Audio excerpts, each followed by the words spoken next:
tu vientre fecundo alzó. Bueno, amigos, en la web hemos regresado con este tema tan apasionante que es el chamanismo, el ser chamán. Bueno, hemos tocado casi gran parte de lo que es esto, y quisiera que nuestra compañera Betty pues nos iluminara un poco con esta situación. Ya vimos las herramientas, quiénes son, el origen, pero su trabajo, ¿qué dice su trabajo? ¿Nos podrías decir, Betty, ilustrarnos con estas cuestiones del trabajo del chamán, algo de su trabajo? Muy bien, las limpias eran procedimientos que muy importantes porque tenían que preparar el lugar. Este proceso ha sido ancestral, o sea, ahora contamos afortunadamente con velas, contamos, como lo acaba de mencionar, con una serie de herramientas que son utilizadas y que finalmente se siguen utilizando. Bueno, se hacen los baños de temazcal, las velas, el huevo, precisamente que el limón que también es muy necesario, los árboles, y dependiendo del lugar en donde se hace es sumamente de importancia. ¿Por qué? Tal vez para los citadinos se nos hace raro que aquí haya templos donde se hacen estas limpias, pero sin embargo sí lo hay porque la gente les tiene la confianza para asistir, porque saben que esa gente no los va a estar estafando, sino simplemente ese es parte del trabajo de la ofrenda que ellos realizan, y que finalmente es para la sanación de las personas.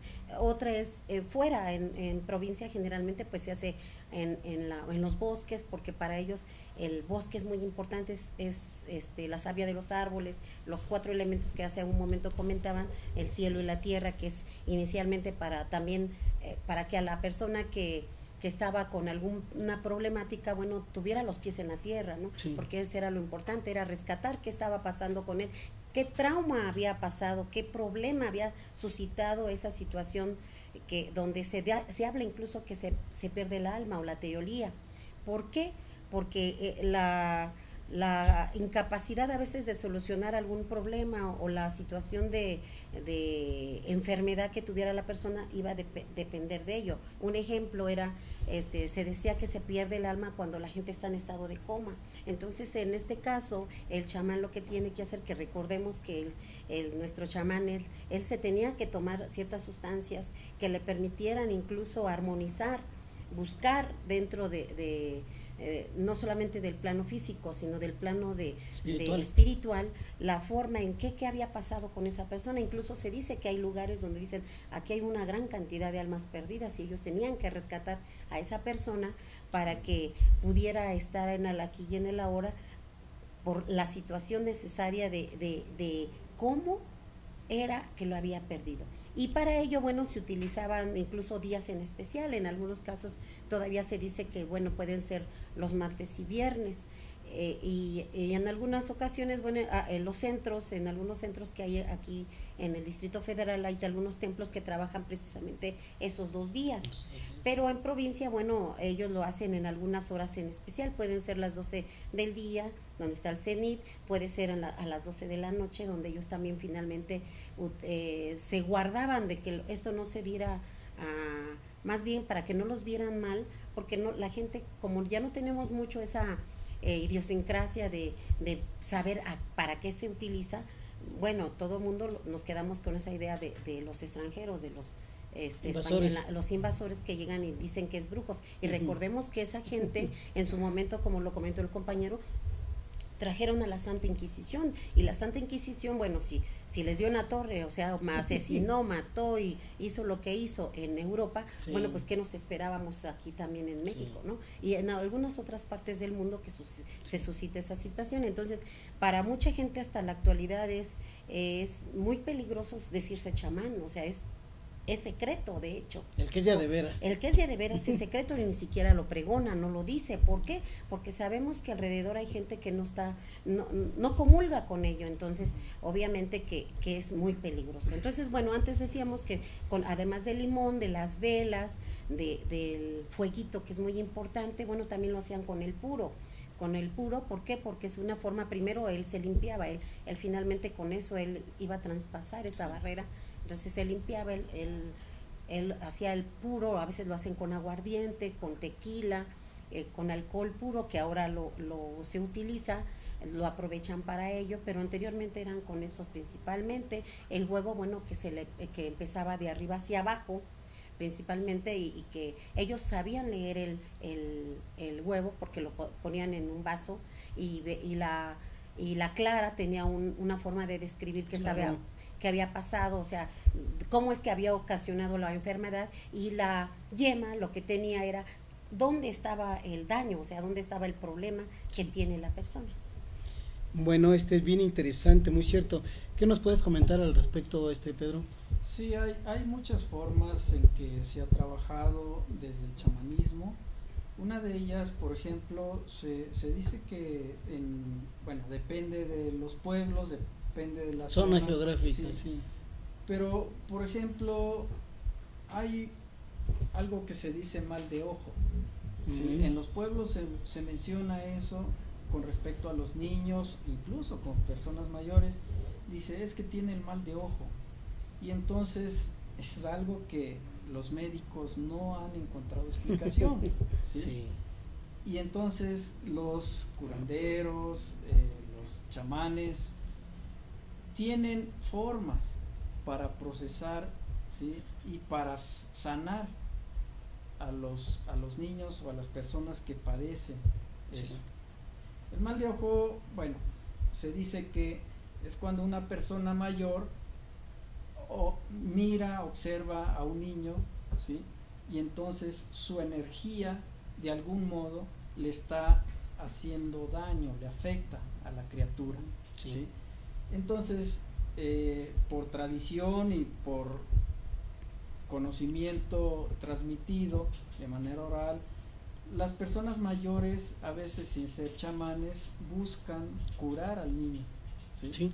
En algunos pueblos, por ejemplo, se dice que con una prenda de la persona, ¿sí? Envuelven al niño, pero los chamanes son los que saben curar, ¿sí? Ese tipo de sucesos. Hay otras consideraciones más fuertes todavía cuando se habla de el daño, la maldad, la parte energética que afecta a las personas. Sí. Las causas también no se explican de forma muy clara, pero también hay procedimientos y mecanismos para curarlos, ¿sí? Los chamanes, en ocasiones se dice que son personas que saben curar ese tipo de maldades. De maldades. Pero hay otra parte, se dice que hay chamanes que también hacen daño. Mal. Sí, mal, trabajan esa parte. Y entonces también hay una discusión ahí. Por ejemplo, algunos chamanes considerados brujos, ¿sí? O en algunos pueblos, por ejemplo, en la región del Istmo, se habla de personajes que tienen la capacidad para transformarse, y esto se relaciona sí. más con el nahualismo, Sí. los nahuales. Se da una explicación de cómo las personas cuando nacen tienen su nahual, ¿sí? La parte del espíritu, el alma, que los va a acompañar siempre. Y entonces se dice que los chamanes, allá se les dice también bichá, personas que se transforman. A veces son considerados como seres con mayor capacidad de visión, de entendimiento, para procesar, ¿sí? La energía que tienen las personas. Y bueno, esas personas que tienen la capacidad para ver, ¿sí? Para trascender o para influir sobre otras personas, ¿sí? A veces se dice que son personas para hacer el bien, pero también para hacer el mal. o ambas cosas. O ambas cosas. ¿Sí? Desde la religiosidad cristiana se les catalogó como brujos que hacían daño, ¿sí? Sí. Pero también era para, de una forma despectiva o de rechazo hacia el conocimiento, el saber tradicional que existía. Sí.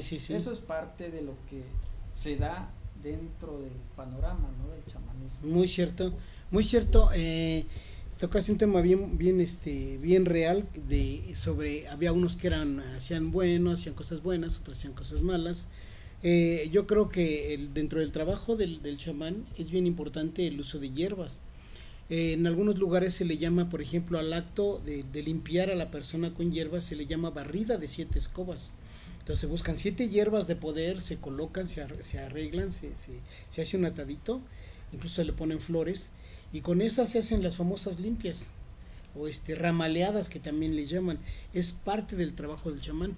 Y sí, efectivamente hay algunos que sí eran de alguna manera, por decirlos, buenos. Por ejemplo, aquí dentro de nuestra cultura tenemos a los Atlashishki. Estos curaban a través del agua.